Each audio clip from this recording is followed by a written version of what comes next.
Buenas, estamos de aquí rodando una película, pero de las buenas, claro. Tenemos a Sisi, a Haruki, y detrás, aunque no se le vea mucho, a Agatha. Entonces estaba un día Sisi y dijo: oh, qué a gusto se está aquí acostada. Y dijo Haruki: está mejor de pie. Y dijo Agatha: un momento, que acerquemos la cámara a Agatha.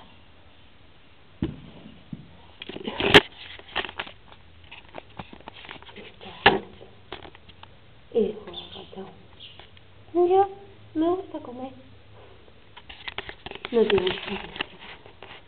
Entonces dijo así: sí, soy una gata. Y dijo Haruki: soy de color marrón. Y esto es todo por hoy. Gracias por estar atentos a nuestros vídeos. Crédito. Gracias por nuestros vídeos. Patrocinado por empresas de New York. Ti, ti, ti.